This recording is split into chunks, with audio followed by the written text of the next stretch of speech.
En los pueblos pequeños el pasado no muere, solo aprende a esconderse mejor.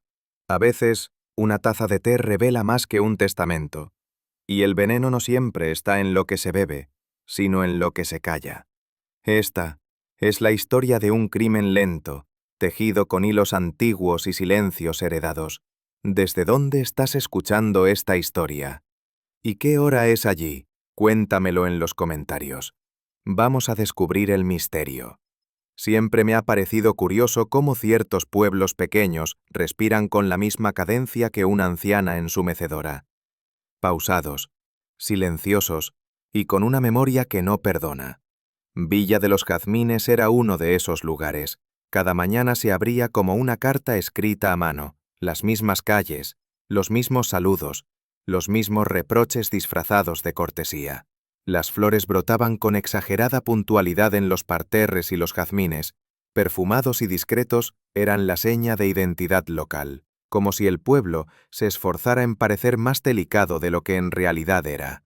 Las casas lucían limpias sin parecer nuevas, y la plaza principal se mantenía impasible, como si los años pasaran de puntillas. A simple vista, no había allí espacio para el crimen ni para el escándalo. Pero yo he aprendido, con los años, que es precisamente en los lugares más pulcros donde las manchas se ocultan con mayor habilidad.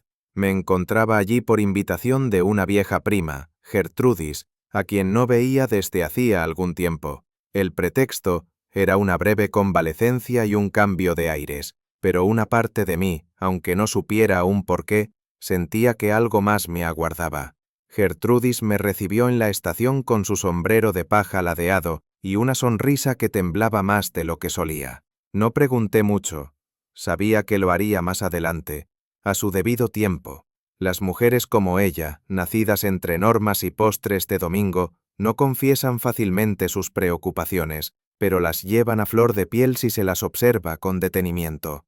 Durante el trayecto en carruaje, me relató los sucesos recientes con esa mezcla de orgullo local y alarma contenida que tanto caracteriza a los pueblos pequeños. Una boda cancelada, un médico nuevo y la apertura de un nuevo salón de té que, según sus palabras, era la única novedad que ha despertado a las señoras del puente. No pasaron ni 2 horas desde mi llegada cuando ya sentí la mirada de varias damas seguirme por la calle. El regreso de una forastera, aunque sea familia, siempre altera el equilibrio sutil del chisme. Fue Gertrudis quien sugirió que nos reuniéramos allí esa misma tarde. La camelia blanca, decorado con gusto sobrio y manteles de encaje, era el nuevo templo social del pueblo. Las tazas eran de porcelana fina. Las palabras no se decían. Se insinuaban. Se filtraban entre sorbos y miradas oblicuas. El aroma del té se mezclaba con el del perfume caro y la impaciencia contenida. Fue allí donde la vi por primera vez.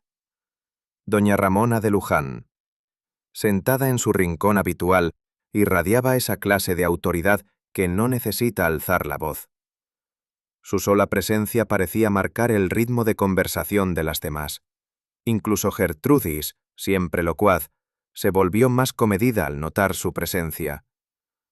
Apenas habíamos ordenado, una camarera joven, flacucha y nerviosa, con un moño mal sujeto, entró desde la cocina portando 2 teteras idénticas sobre una bandeja. Me fijé en ella de inmediato, no por su torpeza, sino por su expresión. Concentrada, sí, pero no con la mirada de quien sirve, sino con la de quien examina.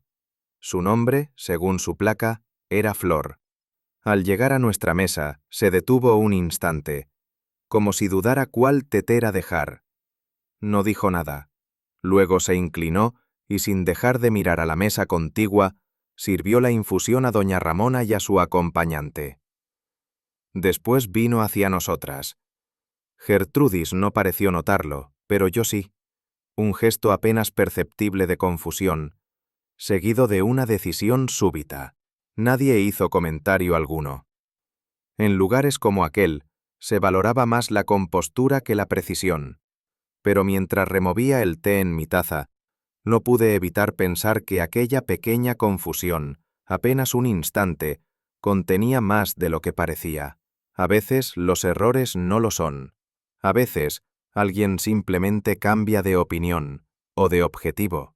Fue apenas un murmullo, como una nota discordante en una sinfonía repetida 1000 veces.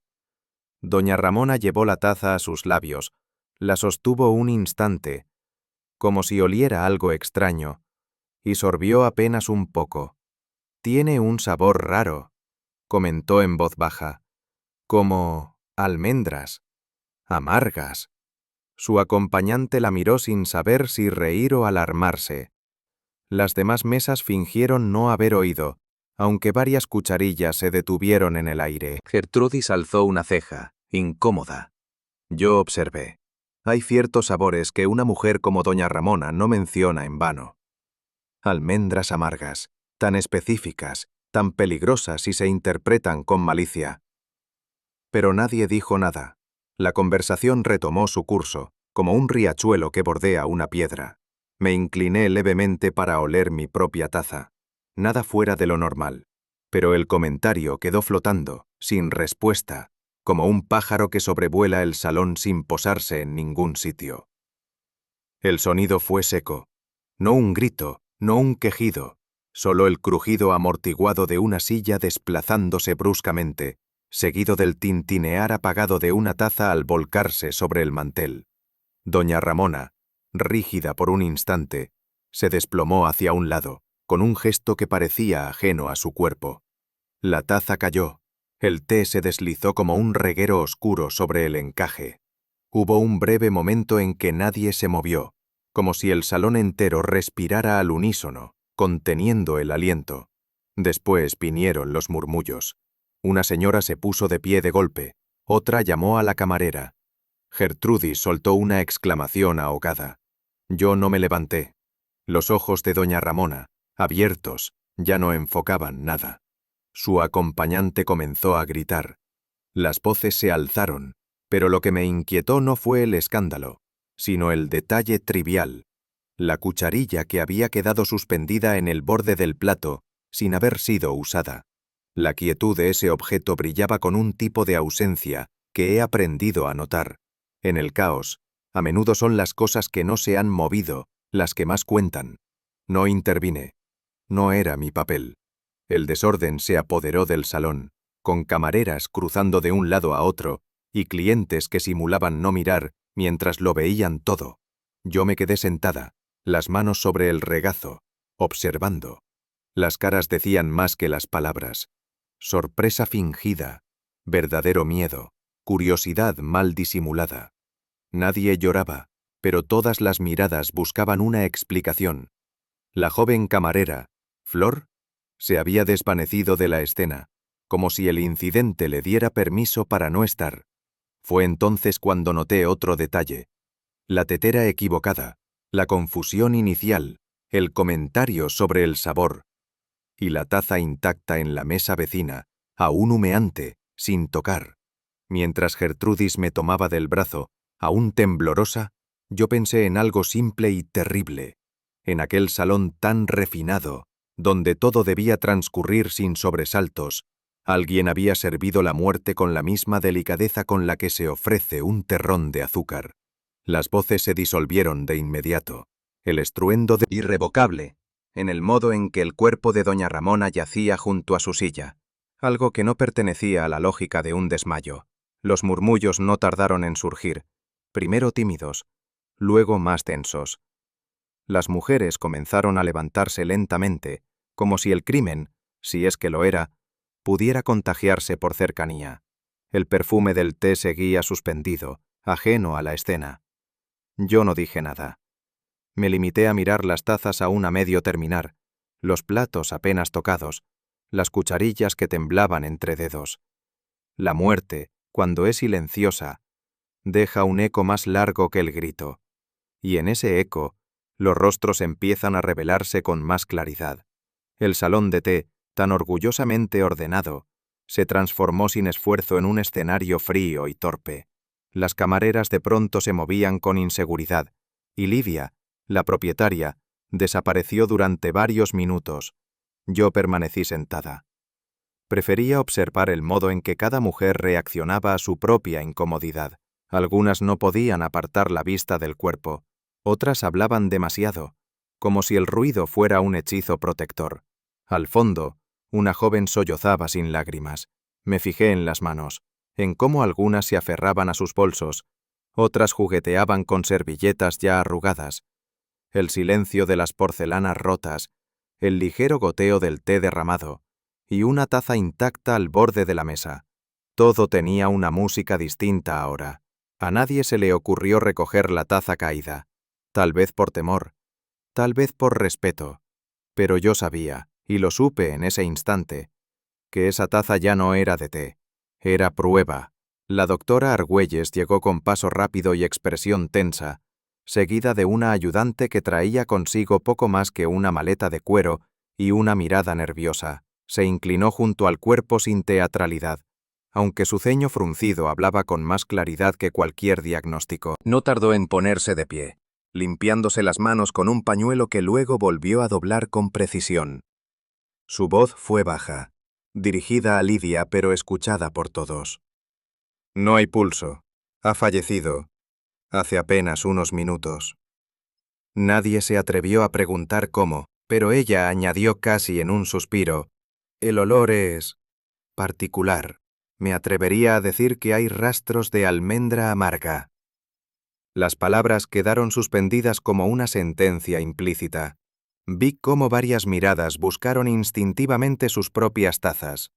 La mía seguía llena, la de doña Ramona vacía, y la que no se había tocado aún, seguía allí, esperando a que alguien recordara para quién estaba destinada. El sonido de los pasos resonó con un ritmo que rompió definitivamente la costumbre. El inspector Molina entró con su ayudante Ruiz, ambos vestidos con sobriedad, pero con esa actitud firme que no intenta agradar. Molina saludó con una inclinación cortés, breve. Lidia se acercó a explicar, entre susurros y manos temblorosas. El inspector no la interrumpió, pero sus ojos recorrieron el salón con rapidez, deteniéndose más de una vez en las mesas, en las tazas, en mí. Nadie se moverá hasta que lo indiquemos, dijo con voz clara y seca. Esto, señoras, ya no es una merienda. Algunos rostros palidecieron. Otros fingieron indiferencia. Gertrudis bajó la mirada. Yo me limité a girar ligeramente la cucharilla en mi platillo. El sonido era leve, casi imperceptible, pero más revelador que cualquier grito. Una merienda convertida en crimen. Un salón de té convertido en escena. Y la verdad, como el azúcar, comenzaba a disolverse lentamente. El inspector ordenó cerrar las puertas. Una camarera visiblemente afectada se encargó de echar el cerrojo. La sala se sintió más pequeña de inmediato, más densa, como si el aire mismo se hubiera espesado con la sospecha. Se iniciaron las preguntas, algunas triviales, nombres, direcciones, si alguien había notado algo fuera de lo común. La mayoría negó, yo también, pero mis respuestas eran diferentes. No porque supiera más, sino porque estaba segura de que aún no sabía lo suficiente. Observé cómo Ruiz anotaba con letra apretada, cómo algunas señoras se contradecían sin notarlo, cómo una de ellas, Clara si no me equivocaba, evitaba mirar a la mesa de doña Ramona, y cómo Lidia, por primera vez, parecía perdida en su propio salón. El té se había enfriado, las cucharillas habían enmudecido, pero las palabras, ahora cuidadosamente medidas, comenzaban a levantar una muralla alrededor de lo que realmente había sucedido. Fue Clara quien entre una respuesta... Atención. Su elegancia era discreta, su tono controlado. Pero esa frase no fue casual. No sonaba a lamento, sonaba a juicio. ¿Podría explicarse?, preguntó Molina. Ella bajó los ojos y se encogió de hombros, como si la pregunta fuera innecesaria. No hacía falta mucho para estar en su lista negra. Un comentario fuera de lugar, una decisión que no le convenía. No olvidaba. Y tampoco perdonaba. Sus palabras cayeron como gotas en un té sin azúcar, amargas, pero necesarias. Yo me pregunté si era sinceridad o advertencia. La mujer que yacía en el suelo había tenido poder, y el poder deja huellas, pero también cicatrices, algunas, por lo visto, aún abiertas. Preferí callar. Como en otros casos, el silencio era una herramienta más precisa que cualquier afirmación. Mientras unos hablaban con torpeza y otros con exceso, yo observaba.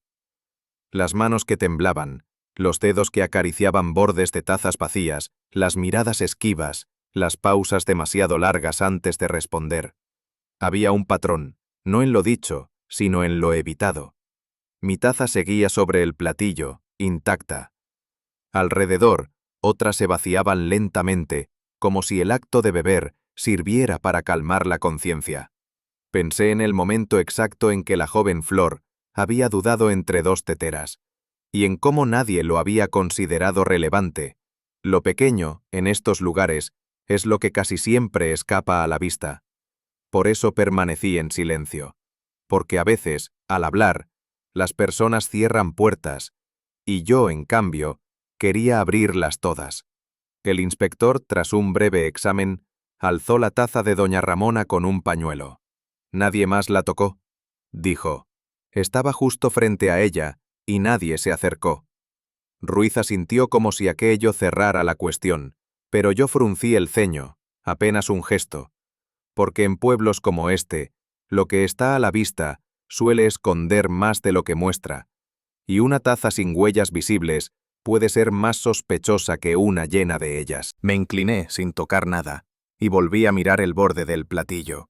A veces, lo que parece intacto simplemente ha sido limpiado con cuidado. Había pasado menos de una hora, y sin embargo el salón ya no era el mismo. El murmullo contenido que lo recorría tenía una textura distinta, más tensa, más afilada. Se hablaba en voz baja, como si la muerte pudiera volver con solo nombrarla. Pero lo que flotaba realmente en el aire no era temor, sino oportunidad. La ausencia de doña Ramona, tan contundente y aún tibia en las sillas, comenzaba a abrir fisuras. Miradas que evitaban cruzarse, susurros sostenidos junto a jarras de agua, silencios que tardaban un segundo más de lo prudente. Noté cómo las señoras del pueblo, que antes se agrupaban por afecto, ahora se reorganizaban por sospecha. Yo no intervenía. Escuchar es un arte que requiere paciencia, y en aquel salón con aroma a té caro y secretos fermentados, cada frase dicha tenía el sabor de algo contenido durante demasiado tiempo. Las heridas antiguas no sanan con el tiempo, solo se cubren con palabras amables. Pero basta una grieta, una sola, para que el rencor, como el vapor bajo la porcelana, vuelva a subir. Y en Villa de los Jazmines, las grietas parecían estar por todas partes. Clara, la nuera de doña Ramona, se mantenía cerca del inspector, pero no demasiado. Hablaba con tono calmo, casi indiferente, como si nada de aquello la afectara en lo más profundo. Sin embargo, sus manos no dejaban de alisar el pliegue invisible de su vestido. Un gesto pequeño, mecánico. Escuché cómo comentaba, con aparente ligereza, que la casa familiar quedaría ahora vacía. Demasiado grande para una sola persona.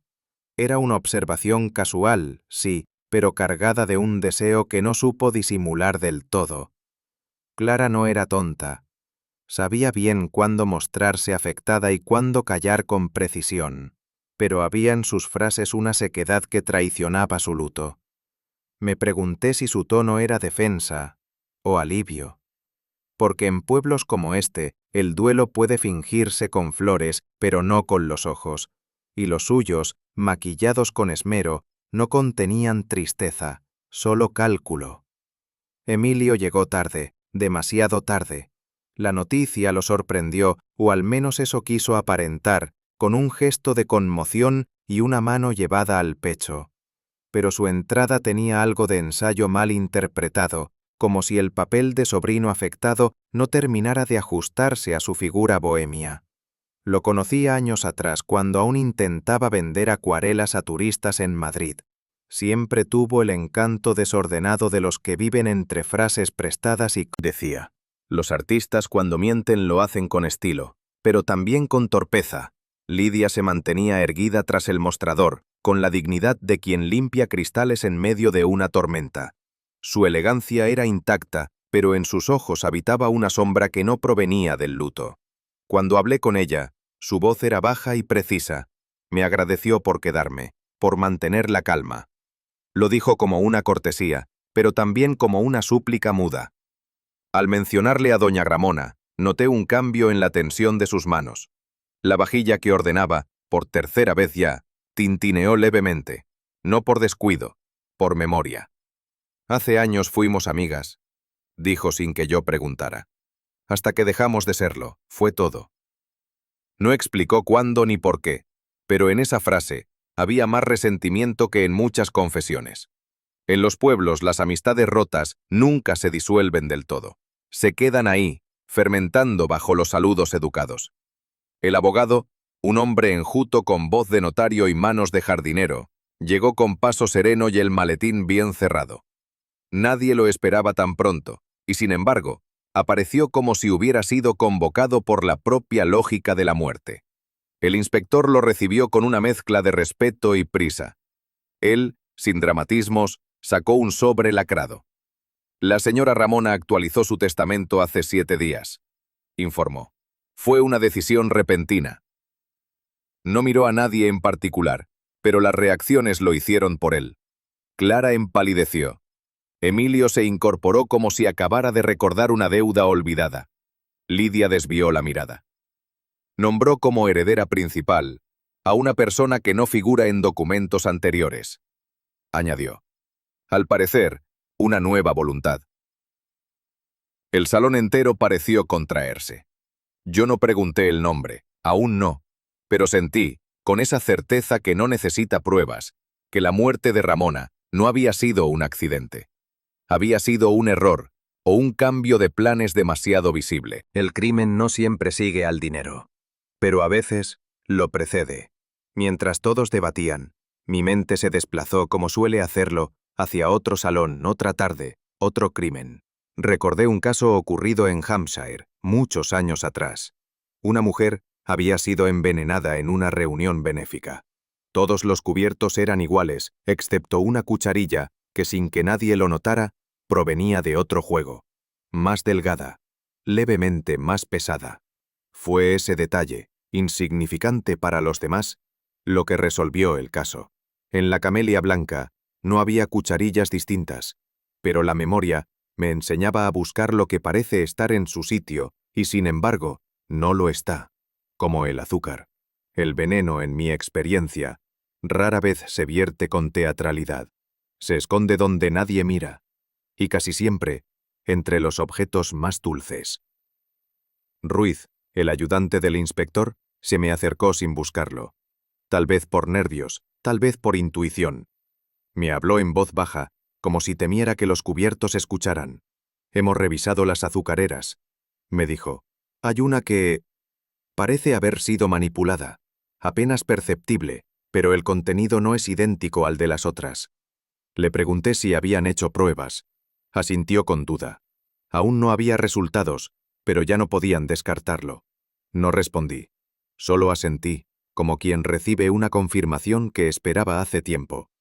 La idea de que el veneno estuviera en el azúcar y no en el té cambiaba el escenario por completo, porque no implicaba una taza, sino muchas.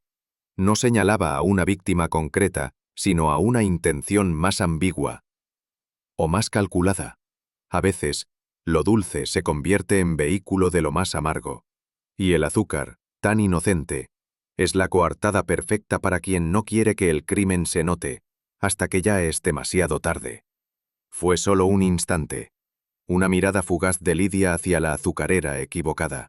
No de miedo, de expectativa, como si esperara encontrar algo que no estaba allí. Yo no comenté nada.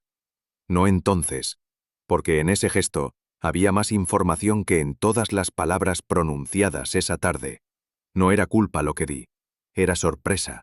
La sorpresa de quien pensó que algo debía ocurrir, y no ocurrió, o no como ella esperaba. Y en los crímenes bien servidos, lo que no encaja suele ser lo más revelador, especialmente cuando todo lo demás parece cuidadosamente dispuesto. La reapertura del salón no fue anunciada. Sencillamente, una mañana las cortinas se descorrieron, las tazas volvieron a tintinear y el aroma del té de jazmín se coló por entre las rejas de los ventanales, como si nada hubiera ocurrido. Pero algo había cambiado. La delicadeza habitual. Cautos. Nadie alzaba la voz, nadie nombraba a doña Ramona. El té llegó más caliente de lo habitual, quizás por nervios, quizás por intención, no lo supe. Pero lo que sí sentí, desde el primer sorbo, fue que el salón, ese escenario pulido por la costumbre, empezaba a devolvernos su eco, uno que no se podía silenciar. No era mi costumbre visitar el mismo lugar 2 veces tan pronto, pero esta vez no era costumbre lo que me guiaba. Era necesidad, o quizás una vieja intuición. Me presenté con la excusa de una merienda ligera, algo que nadie podría considerar inapropiado. Lidia no mostró sorpresa al verme, aunque percibí una rigidez sutil en sus hombros, como quien reprime el impulso de mirar el reloj. Tomé asiento con tranquilidad, pero mis pensamientos iban en otra dirección. Observé con detenimiento las bandejas que iban y venían, las manos que servían, los ojos que evitaban cruzarse. No buscaba un gesto evidente, sino ese tipo de omisión que solo ocurre cuando hay algo que ocultar. A veces, lo que no se sirve con el té es lo que más peso tiene sobre la mesa. Y esa tarde, aunque los platos eran livianos, la tensión flotaba como vapor sobre porcelana caliente. Fue la señora Salvatierra, una dama que nunca decía mucho, pero que siempre estaba en el lugar correcto, quien con voz más baja que el tic-tac del reloj de pared, deslizó el comentario. «¿Discutieron, sabe?», murmuró con las manos sobre el regazo. Lidia y doña Ramona. No fue un malentendido, fue una cosa fuerte. Pasó aquí mismo, hace menos de una semana. No pregunté cómo lo sabía. Algunas mujeres no necesitan pruebas para hablar con certeza. Lo que me intrigó no fue el contenido, sino el momento en que decidió compartirlo. Había algo ensayado en su tono, como si esperara mi reacción. «¿Por qué discutieron?», pregunté con suavidad. Ella se encogió de hombros, pero no me miró. «No soy quien para repetir lo que oí, pero hay palabras que no se lanzan sin consecuencias».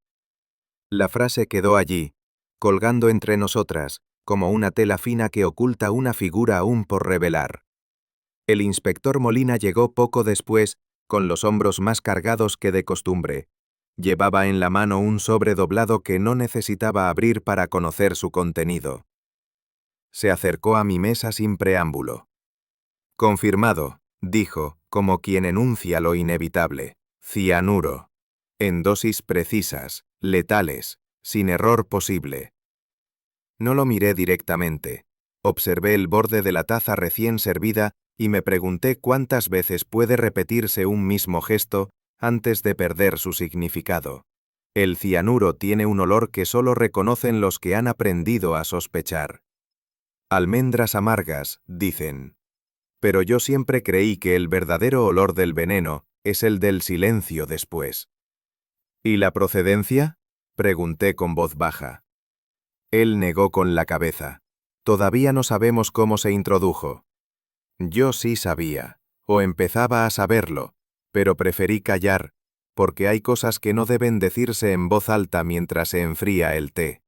Fue un movimiento casi imperceptible, pero en Lidia todo gesto tenía peso. Mientras organizaba las bandejas del servicio, se detuvo frente a la puerta lateral que conducía a la pequeña despensa personal que usaba para almacenar tés raros y confituras selectas. Saqué la cuenta. Esa puerta solía estar entreabierta, siempre ligeramente ajena a la rigidez del local. Esa tarde, en cambio, tenía llave. Ella la cerró sin mirar a nadie, como quien cumple una rutina, pero su mano tembló al girar la cerradura. Me pregunté qué podía justificar un cerrojo en medio de un horario comercial. Y más aún, ¿qué contenía aquella despensa para que Lidia, una mujer de hábitos abiertos, sintiera ahora la necesidad de protegerla? No hice comentarios, solo dejé que mis ojos siguieran su gesto y que mi memoria hiciera el resto. La verdad, en pueblos como este, nunca se esconde lejos. Solo necesita una llave y una mano temblorosa. El salón volvió a llenarse, pero ya nada tenía el ritmo exacto de antes. Las cucharillas resonaban distinto, como si dudaran al tocar los bordes. Los pasos eran más lentos, las órdenes más cortas. Me fijé en las bandejas, en las manos que las portaban, en las cucharas pequeñas que removían con más fuerza de la necesaria. El veneno había sido servido una vez. ¿Podía repetirse el gesto? ¿Podía una infusión tan cotidiana convertirse de nuevo en vehículo de muerte? Nada lo impedía. Y eso era lo que más inquietaba, forzada, como el intento de encajar en una escena cuyo libreto ya no domina. No temía al inspector. Temía a las mujeres que murmuraban entre cucharadas, a las que ya no la saludaban igual, a las que ahora, al pagar la cuenta, evitaban su mano.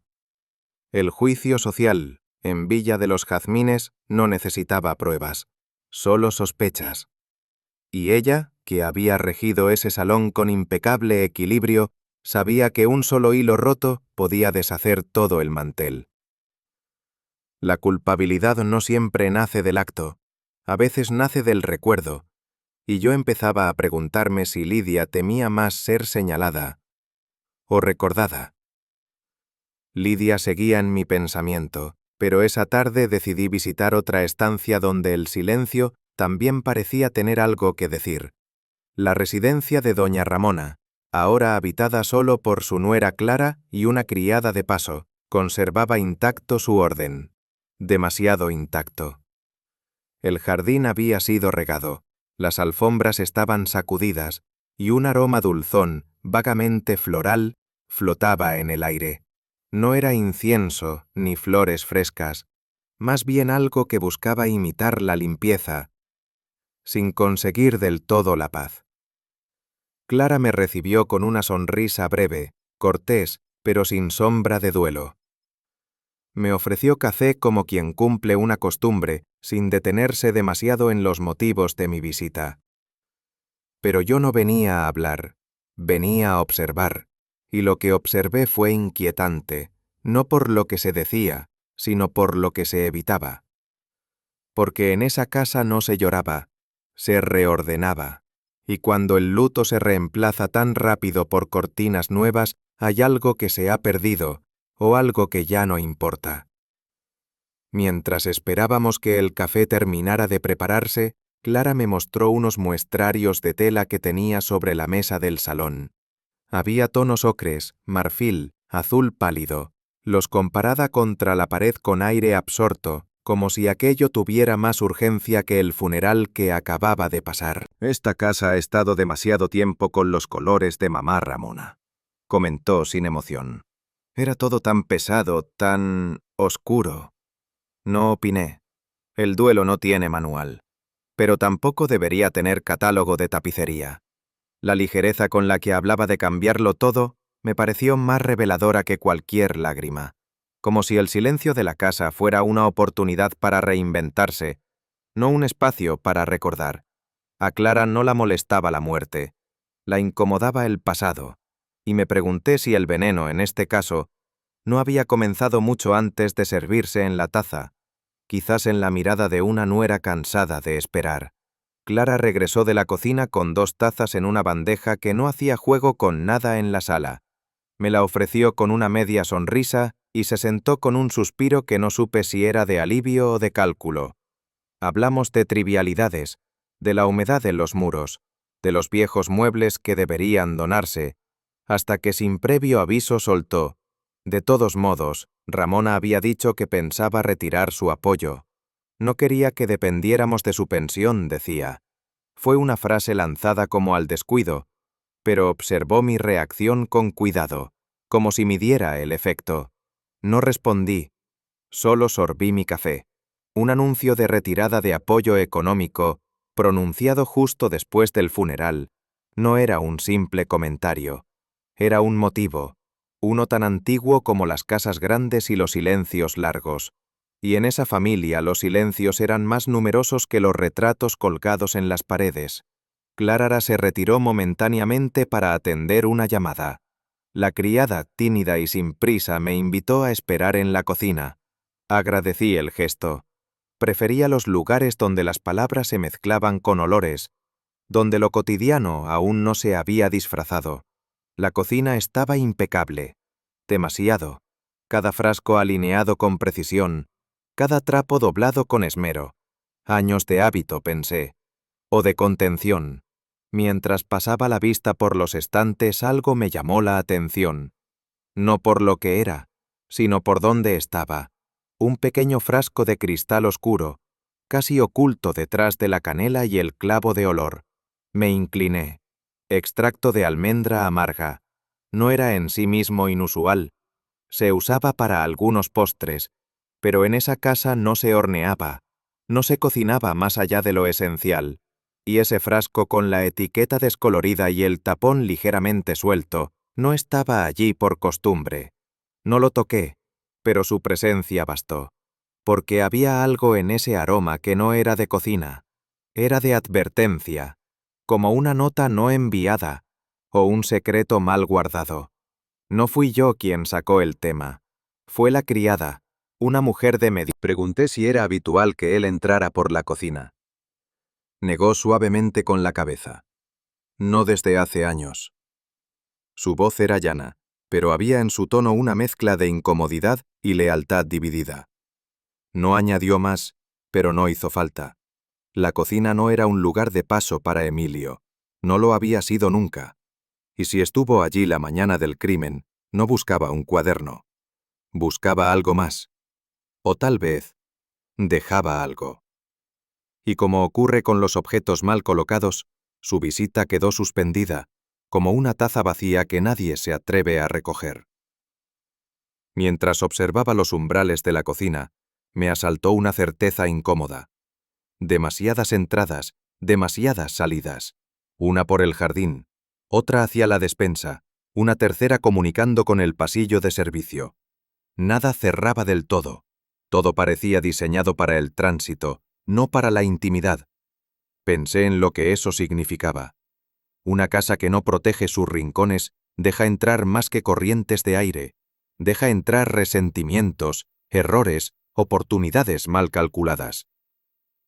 Y esa mañana en particular, con la señora aún viva y la tensión flotando, cualquiera pudo haberse deslizado por allí. No necesitaba llave, solo una excusa, o un pretexto que nadie cuestionara por ser de la familia. A veces, el crimen no entra por la puerta principal, entra por la que todos olvidan cerrar. Y en ese laberinto de pasadizos bien barridos, el veneno no parecía fuera de lugar. Parecía invitado. De regreso a casa de Gertrudis, el recuerdo del frasco, la visita de Emilio y la ligereza de Clara comenzaron a encajar como piezas demasiado pulidas. Y sin embargo no había pruebas, solo atmósferas, solo silencios. Pensé de nuevo en el azúcar, en lo fácil que es esconder algo dentro de lo dulce, en lo rápido que la costumbre se vuelve coartada. La taza de doña Ramona no gritó su final. Nadie notó el sabor salvo ella. Y aún así su advertencia fue desestimada. Almendras amargas, había dicho, como si fuera una metáfora, pero no lo era. En este pueblo, pensé, el veneno no siempre viene de fuera. A veces está en la mirada que no se cruza, en el gesto que no se olvida, o en la cucharada que no se revuelve. Y si nadie lo notó a tiempo no fue por falta de signos, fue por exceso de confianza. Me quedé sentada en el porche de Gertrudis con una taza de tila entre las manos, observando cómo la tarde se volvía más opaca que gris. Las conversaciones, los rostros, el pequeño frasco entre las especias, todo se mezclaba sin orden aún. Hasta que una idea, tímida pero persistente, me empujó por dentro como una brisa que no se esperaba. ¿Y si doña Ramona no era el blanco? No lo dije en voz alta. Solo permití que la pregunta respirara en mi interior, porque había algo incómodo en la narrativa que todos aceptaban con tanta facilidad. Un veneno servido sin oposición, una taza que nadie cambió, y sin embargo demasiadas personas con razones para desear que el veneno cayera en otra garganta. Recordé el salón, la disposición de los platos, el movimiento torpe del mozo. Algo se había alterado, pero aún no lograba precisar qué. Solo sabía que si aquella infusión no estaba destinada a doña Ramona, entonces toda la historia giraba, y alguien más debía haber muerto ese día. Volví mentalmente a aquella mesa, a su forma ovalada y a la manera en que doña Ramona insistía siempre en ocupar el extremo más cercano al ventanal. Un gesto habitual, casi ritual. Pero ese día hubo algo distinto, un leve retraso, un momento de confusión, una silla ocupada antes de tiempo. Gertrudis, que aún conservaba cierta memoria involuntaria, me recordó que la bandeja con las tazas ya estaba sobre el aparador cuando llegaron los últimos invitados. Las sillas no estaban asignadas, pero todos sabían su sitio. Todos, excepto Emilio, que llevaba tiempo sin acudir al salón. Y fue entonces cuando la inquietud tomó forma. Si alguien colocó la taza en un lugar con intención, entonces el orden de los asientos no fue casual, fue estrategia. Y como todo en este pueblo, el destino de una taza podía depender del leve roce de una silla empujada hacia la derecha, o de un gesto que nadie pensó vigilar. Fue Emilio quien arrojó sin saberlo el guijarro que movió todo el estanque. Lo mencionó en una conversación con Gertrudis, mientras hojeaba una revista sin atención real. Me senté donde solía estar mi tía, por costumbre, supongo, dijo creyendo que él sería quien la bebiera. La torpeza con la que había sido servida, el movimiento apurado del mozo, el rostro tenso de Lidia, empezaban a formar un mapa sin nombres, pero con una dirección clara. Alguien quiso silenciar a Emilio, y solo el capricho de una anciana cambió el curso de la muerte. Ya no pensaba en Ramona como víctima. Pensaba en ella como escudo involuntario. Su costumbre de corregir, de reclamar su sitio, de imponer hasta en los gestos más mínimos, había salvado, sin saberlo, la vida de su sobrino. Pero entonces, ¿quién deseaba el silencio de Emilio? Y más aún, ¿qué sabía él? Empecé a revisar mentalmente lo que Emilio había contado desde su llegada al pueblo. Nada concreto, ninguna revelación, pero tal vez había hecho notar lo que no debía. Tal vez había estado en una habitación cerrada, o simplemente había visto moverse una llave en el momento equivocado. El veneno ya no era un símbolo de rencor familiar. Era una herramienta urgente, precisa. No había odio pasivo, sino miedo activo. Y el miedo, como bien sabía yo, rara vez envenena con calma. El miedo mata con prisa. Solo quedaba saber qué sabía Emilio, o qué pensaban algunos que él sabía. Al día siguiente, llegó un sobre sin sello en el marco de la ventana trasera de Gertrudis. No era una carta formal. No había dirección ni remitente. Solo mi nombre, escrito con mano temblorosa en el reverso. Y el papel. Reconocí el papel al instante. Era del salón de té. Lo abrí sin prisa, con el cuidado que se reserva a las cosas que no se esperan, pero tampoco sorprenden.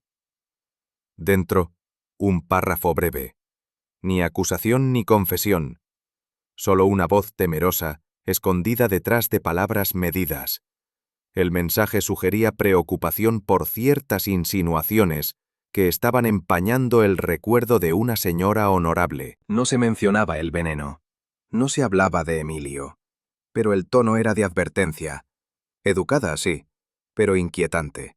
Me pregunté si quien escribió deseaba proteger a Ramona o protegerse a sí mismo. Porque cuando el veneno no logra su cometido, a veces la culpa empieza a buscar nuevos caminos para llegar a donde temía. Releí la carta varias veces, no por su contenido, que era escaso, sino por lo que evitaba decir. La letra era inclinada, algo forzada, y aunque no acusaba, intentaba redirigir. Había una súplica disfrazada de indignación, como si quien escribía quisiera impedir que alguien hablara, antes de que fuera demasiado tarde. Pensé en Clara, en Lidia, en Emilio, en la criada de ojos tímidos. Todos tenían algo que perder si el pasado salía a flote. Y en ese momento, lo supe, no estaba persiguiendo un crimen común. Estaba descosiendo una tela tejida con miedo y con viejos pactos.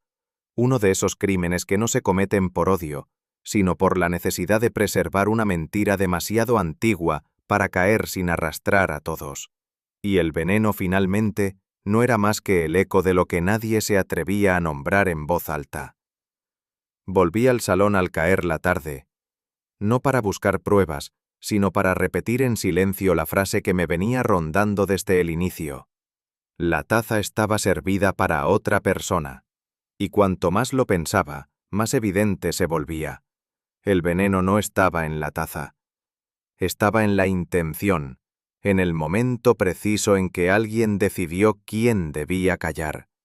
Y esa decisión, que falló por un solo gesto cotidiano, había dejado al pueblo suspendido en un murmullo, porque cuando una taza cambia de manos, no cambia solo el destino. Cambia también la historia que estamos a punto de descubrir. Repetía mentalmente aquella frase. La taza estaba servida para otra persona. La dejé flotar en mi interior mientras me acercaba a Lidia con una bandeja sencilla, sin ceremonia.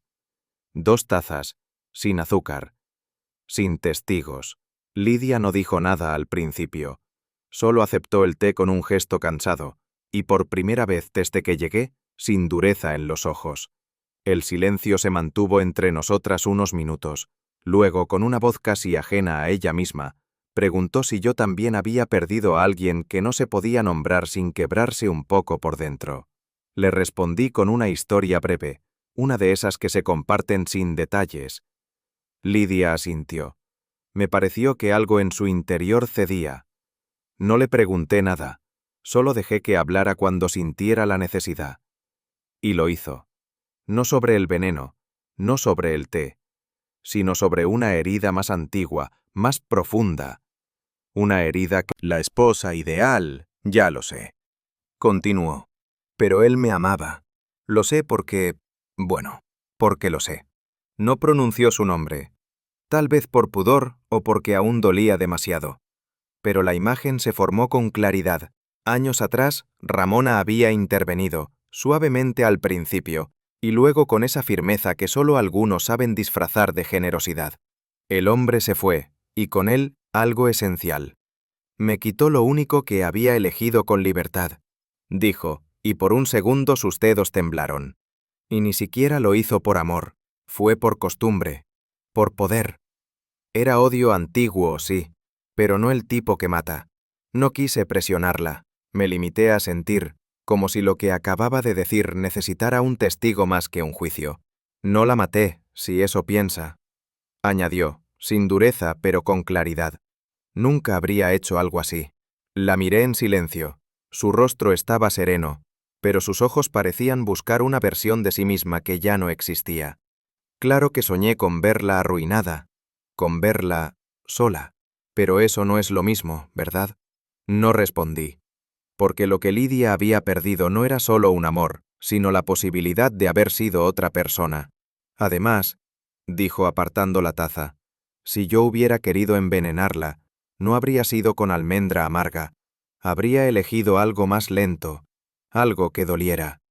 Y en ese instante supe que me decía la verdad. Lidia no había matado, pero conocía bien la clase de heridas que no se ven en la autopsia. Esa misma tarde pedí revisar los libros del salón. No me lo negaron. Una mujer mayor con un interés inofensivo en los números no suele levantar sospechas. Me dejaron sola con las carpetas. Las cifras, al principio, parecían en orden. Entradas, salidas, facturas de proveedores, todo parecía fluir con una lógica básica, hasta que reparé en ciertos pagos anotados con letra distinta, nombres repetidos, pequeñas sumas, entregas en efectivo que no se correspondían con ningún encargo visible. Había un nombre, Flor, que aparecía con frecuencia, pero sin concepto asignado. Demasiado frecuente para una simple camarera sin horas extra.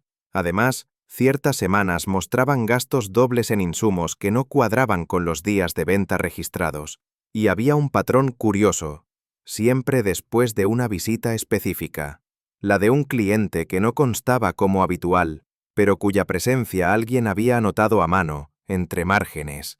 Las cifras no gritaban, pero susurraban algo incómodo. Y en medio de todos esos susurros, el nombre de Flor comenzaba a resonar con una intensidad que antes no tenía. Al preguntar por ella, obtuve respuestas vagas.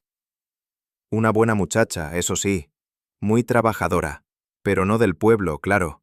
Vino recomendada, me dijo Clara sin mucho interés. ¿Y quién la recomendó? Pues no lo recuerdo. Tal vez fue doña Ramona misma.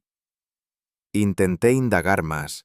Nadie sabía de dónde venía Flor, ni si tenía familia, ni dónde dormía en realidad. Solo que cumplía su trabajo con corrección y sin quejas. Busqué en los registros de empleo. No había hoja de vida, ni carta de recomendación, ni siquiera una dirección fuera del pueblo. Solo un nombre escrito con letra firme, sin apellido.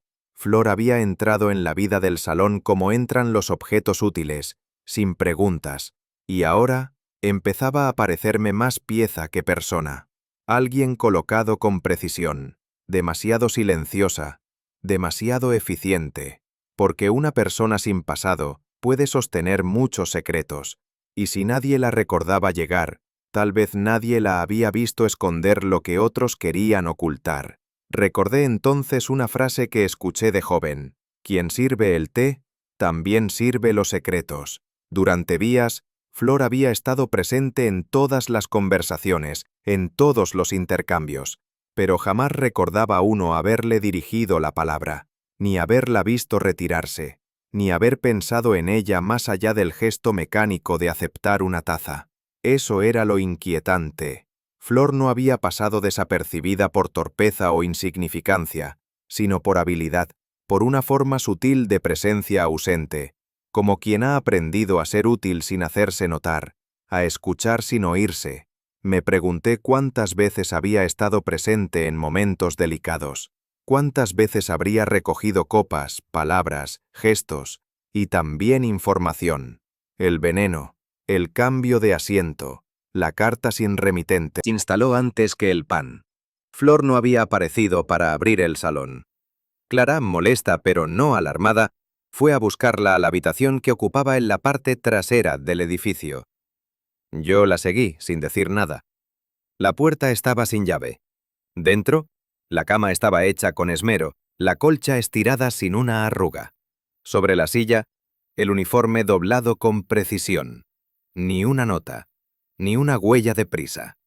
Tampoco faltaba nada, pero era esa misma ausencia lo que llenaba el cuarto de una tensión inquietante, como si Flor nunca hubiera existido, o como si supiera irse sin dejar más huella que un vacío exacto. Clara murmuró que tal vez se había asustado, o que se habría ido por otra oferta, pero yo sabía reconocer una fuga silenciosa cuando la veía. Y si alguien huye antes del desayuno, sin equipaje ni explicación, es porque no quiere que nadie sepa a quién sirvió el té, ni por qué. Flor no había vuelto, y en St. Mildred eso era más que una ausencia, era un vacío con forma de sospecha. Las primeras en murmurar fueron las mujeres mayores, con ese tono de media voz que arrastra juicios como hilos invisibles. Nadie la recordaba llegar, nadie la vio buscar trabajo, nadie podía asegurar siquiera haber conversado con ella fuera del horario. En un pueblo donde hasta los silencios tienen nombre, Flor era un eco sin origen. Clara intentó restar importancia. Dijo que tal vez la chica se había sentido presionada, que la situación con la muerte aún tan presente habría resultado demasiado para alguien joven. Pero incluso ella evitaba sostener esa versión por mucho tiempo. Yo observaba, no discutía, porque sabía que a veces los hilos más importantes son los que no aparecen en el tapiz principal, sino en los bordes, mal anudados, apenas visibles. Y Flor había sido uno de esos hilos, sutil, desplazado y quizás deliberadamente oculto. Fue una nota a lápiz, en el reverso de una hoja de inventario vieja, lo que me llevó al nombre. Florentina L., con una L apenas legible, como si quien la escribió no estuviera seguro del apellido, pero era un punto de partida. Consulté con la bibliotecaria del pueblo, una mujer meticulosa que aún guardaba registros de servicio doméstico de décadas pasadas, cuando Ramona todavía vivía en la casa de los de Castaño.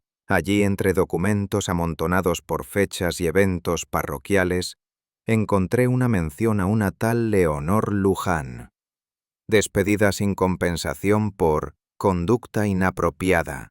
Las fechas coincidían. También el tono vago, cargado de desdén, con que los poderosos a veces borran las pequeñas vidas. Seguí tirando del hilo. Una carta de recomendación negada, un testimonio ignorado y al final una dirección en las afueras, sin luz ni agua. La historia de Leonor se había ido apagando, pero no desapareció del todo, porque algunas heridas no se cierran, solo cambian de nombre. No fue difícil unir los nombres. Flor era la hija de Leonor. Lo confirmé al ver un retrato desteñido en una caja oxidada, los mismos ojos oscuros, la misma expresión contenida, como si la sonrisa estuviera sujeta por un deber invisible. Ramona la había despedido tras acusarla de robar un relicario que luego apareció, según supe por otra fuente, entre las cosas de una sobrina. Pero ya era tarde. Leonor fue humillada, señalada y expulsada del círculo del pueblo, que rara vez perdona a quien ha servido con demasiada familiaridad. Flor creció entre silencios, entre murmullos y una madre rota que tejía con manos que ya no tocaban nada más que el hilo. Su llegada al salón no fue casual. Había esperado, había aprendido, y cuando Ramón abrió ese lugar elegante, Flor se infiltró no como venganza abierta, sino como una figura más en la porcelana, porque algunas hijas no buscan justicia, buscan que alguien sepa lo que fue negado. Tenía la carta aún en mi bolso. A la luz tenue, observé la tinta, temblorosa, sí, pero no insegura, escrita con la mano izquierda, probablemente por alguien que usaba la derecha. Un intento de disfraz, pero no lo bastante torpe como para parecer accidental. Las palabras insinuaban, sin acusar. No todos son inocentes. Clara discutió con Ramona esa semana. Pregunte por el azúcar. Era un mensaje construido para desviar, para poner bajo sospecha a la mujer más leal del salón. Alguien que precisamente por su transparencia se convertiría en blanco ideal. Flor, comprendí, no quería solo dañar.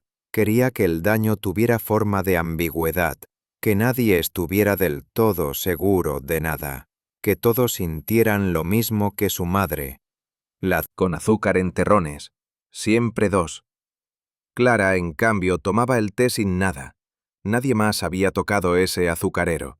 ¿Y si Flor hubiera introducido un terrón envenenado antes de la ceremonia?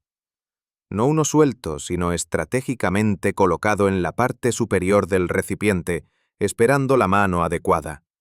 Un acto sencillo, casi inocente, sin la necesidad de estar presente en el momento exacto. Y entonces comprendí.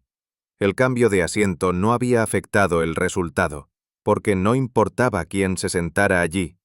Lo importante era quién tomaría azúcar. Una deducción sencilla, casi infantil, y por eso mismo, invisible, porque todos buscamos razones complicadas cuando a veces el crimen se esconde justo donde empieza el gusto más cotidiano. Solicité una reunión privada, sin policía, sin prensa, solo quienes habían estado presentes el día del té. Clara aceptó con reservas, Lidia en silencio, Emilio incómodo. Nos sentamos en la misma mesa, pero esta vez fui yo quien sirvió el té. Una taza tras otra, sin terrones, solo con palabras. Hablé de Flor, de su madre, de lo que significaba crecer entre cicatrices invisibles. No los acusé, no era necesario.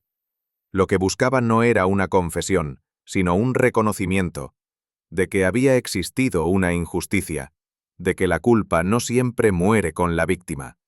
Y cuando terminé, dejé una carta sobre la mesa. No una amenaza, una invitación. A recordar, a reparar. Porque a veces, el mayor crimen no es el veneno, sino la certeza con que se ignoran las vidas que sirven el té, día tras día, sin nombre, sin historia, hasta que un día ya no están. Y entonces, por fin, alguien pregunta por ellas. Dejé la carta sobre la mesa, como quien deja una pieza de ajedrez sabiendo que no hará falta mover más. No tenía autoridad alguna. Ni placa, ni uniforme, ni cargos. Solo llevaba la firmeza de una convicción construida lentamente, a fuerza de observar, escuchar y, sobre todo, recordar. Y sin embargo acudieron todos. Lidia con su chaqueta oscura y el rostro más pálido que nunca. Clara temblorosa pero digna. Emilio claramente incómodo pero incapaz de negarse. Incluso el inspector, que al principio me miró con escepticismo y luego, como tantas veces antes, decidió no interrumpirme. El salón estaba cerrado al público, pero conservaba ese aire de ceremonia que solo los lugares marcados por la muerte pueden conservar. No era una reunión oficial, era algo más íntimo, más antiguo, como si las viejas reglas del pueblo, las no escritas, las que pasan de generación en generación, supieran que a veces una mujer mayor puede ver más que cualquier tribunal. Y entonces el silencio ocupó su lugar. No cambié nada. Quise que todo permaneciera tal y como fue aquel día. La misma mesa redonda, las sillas en el mismo orden, incluso las tazas, que Clara había limpiado con extremo cuidado, ocupaban ahora exactamente el lugar que ocuparon entonces. El azúcar estaba ausente, por supuesto, pero el ritual se repitió. Una taza para cada uno, sin líquido esta vez, pero con la misma intención. La atmósfera era densa, no de miedo, sino de espera, como si todos supieran que algo iba a decirse, pero nadie quisiera ser el primero en oírlo. Yo observé. Mis manos no temblaban, aunque el corazón sí guardaba una punzada que llevaba días creciendo. Porque a veces la verdad no libera, solo ordena. Y ordenar, en ciertos casos, duele más que cualquier revelación. Comencé sin elevar la voz, como quien cuenta una anécdota antigua, de esas que se comparten entre té y confidencias. Ramona se sentó aquí. Clara sirvió desde este ángulo. Lidia llegó 2 minutos después. El azúcar estaba aquí. Cada frase era un hilo, y yo me encargaba de entrelazarlos con cuidado, sin nudos visibles. No era un relato morboso, ni una acusación. Era casi un homenaje a la minuciosidad, a esa forma de observar que no interrumpe pero retiene. Describí cómo Flor, en su rol de camarera discreta, había colocado los elementos con precisión, cómo había evitado llamar la atención, cómo sus movimientos fueron casi imperceptibles, y cómo, sin saberlo, se equivocó. No pronuncié su nombre aún. No hacía falta. El aire se fue volviendo más espeso con cada paso del relato. Algunos bajaban la mirada, otros la sostenían demasiado. Y entonces llegué al instante clave, cuando una mano tomó los terrones y la taza cambió de destino. Nadie interrumpió, porque todos sabían que una vez comenzado ese tipo de historia, no hay forma de detenerla sin perderse en el ruido. Lo que Flor no supo, dije pausando apenas antes del golpe final, es que ese día, Lidia y Ramona cambiaron. Quisquillosa como era, había decidido ocupar la silla junto al ventanal, que solía ser la de su amiga. Ese gesto, trivial para cualquiera, fue el giro fatal en una historia tejida con paciencia. La taza que contenía los terrones adulterados fue servida, como siempre, a quien se sentaba a la izquierda, pero ese día, quien ocupó ese lugar no era Lidia.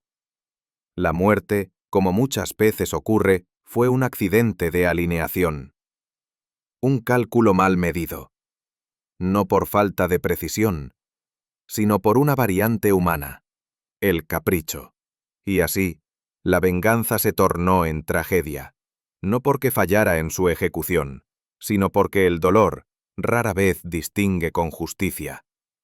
Flor no habló, no lloró, pero bajó la mirada como quien por fin se ve a sí misma desde fuera. No hubo gritos ni negaciones, solo un leve asentimiento, y entonces su rostro pareció más joven, más roto, más parecido al de una niña que ha vivido demasiado tiempo entre silencios que no le pertenecían. Lo que hizo no fue por codicia, ni por ira súbita. Fue algo más hondo. Una necesidad heredada, una forma de restablecer un equilibrio que la historia había negado. Su madre, Leonor, había sido descartada como si no contara, y Flor creció con la certeza de que el dolor de los humildes no tiene nombre. Pero la vida rara vez permite venganzas limpias, y lo que Flor consiguió fue más devastador que la indiferencia. Mató a quien tal vez no la había herido nunca. Y eso, comprendí al observar sus manos temblorosas sobre la falda, era el verdadero castigo. No la justicia, sino el eco interminable de una intención que se desvió. Cuando por fin habló, su voz fue apenas un susurro. No sabía a quién mirar, pensé que todos sospecharían de Clara, y no quería que me encontraran. Su confesión no fue directa, pero no necesitaba serlo. Admitió haber escrito la carta, haber alterado su caligrafía, haber sugerido culpabilidades ajenas. No por odio, dijo, sino porque tenía miedo. Porque no sabía cómo retroceder sin delatarse. Porque creyó, ingenuamente, que si sembraba duda, el juicio se diluiría en el desconcierto. Había querido ocultarse tras la apariencia de otros, no para salvarse, sino para no enfrentar el espejo. Y al escucharla, comprendí que hay culpas que no merecen castigo, sino comprensión. No porque el acto sea menos grave, sino porque la fragilidad humana a veces se disfraza de maldad, cuando solo es desamparo. El inspector, que había escuchado todo en silencio, mantuvo el rostro impasible durante unos segundos largos. Luego miró a Flor. No con dureza, sino con una mezcla de asombro y compasión que no le había visto antes. Podía arrestarla. Tenía argumentos, pruebas, incluso una confesión parcial. Pero también tenía delante a una joven que no había matado por frío cálculo, sino por una tristeza heredada, por una historia mal enterrada.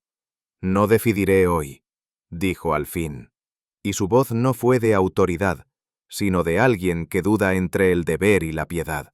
Yo no lo juzgué. En su lugar, quizás habría sentido lo mismo.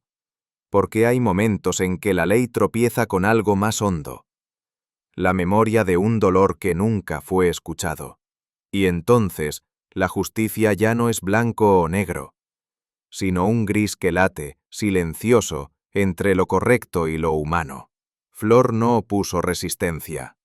Caminó entre los murmullos como quien acepta una consecuencia largamente esperada. No pidió perdón, ni buscó consuelo. Solo bajó los ojos, y en ese gesto cabía toda la tristeza de una vida no dicha. Yo me mantuve al margen. No era mi lugar intervenir, no entonces. Pero observé cómo el silencio que dejaba atrás era más hondo que cualquier confesión, como si su marcha no cerrara un capítulo, sino que abriera un vacío difícil de llenar. El inspector, con gesto severo pero humano, la acompañó sin esposas, y nadie del pueblo intentó detenerla, ni tampoco aplaudió su salida. Fue un tránsito silencioso, un tránsito justo, quizás, pero no triunfal. Y comprendí, con ese retardo que a veces duele más, que hay actos que no pueden borrarse, pero cuya raíz necesita más comprensión que castigo. Los días siguientes fueron extrañamente callados, como si el pueblo respirara distinto. Pero pronto volvieron las tertulias, las miradas largas en la panadería, los comentarios pelados entre costuras y tazas de café. Algunos hablaban de Flor con compasión, como si su culpa hubiera sido atenuada por el peso de su origen. Sino lo que lo llevó a hacerlo. Lidia lo anunció una mañana, casi en voz baja, como quien menciona algo inevitable. El salón de té cerraría sus puertas al terminar la semana. no por ruina ni por escándalo, sino porque ya no tenía sentido seguir. Eso dijo, y nadie lo contradijo. Muchos lamentaron la noticia, pero no con la urgencia de una pérdida material. Era otra cosa, algo que tenía que ver con la memoria. Ese lugar, con sus mesas redondas, sus teteras de porcelana y sus conversaciones suaves, ya no podía volver a ser lo que fue. Algo se había quebrado, no en las paredes, sino en el alma del sitio. Y yo, que tanto había observado allí, sentí una melancolía leve, pero persistente. Porque hay espacios que, cuando son mancillados por la muerte, no vuelven a ofrecer consuelo. Solo recuerdo. Clara se fue sin despedirse. Solo dejó una nota breve en la puerta trasera, indicando que estaría con su hermana por un tiempo. Nadie supo si volvería. Emilio, por su parte, entregó las llaves con una carta escrita a mano, de caligrafía apurada. Decía poco, que necesitaba aire, que el pueblo se le había vuelto demasiado pequeño. No mencionaba a Ramona, ni a Flor, ni a nadie en particular. Ambos partieron como lo hacen los que huyen sin admitirlo, con pasos suaves, pero definitivos.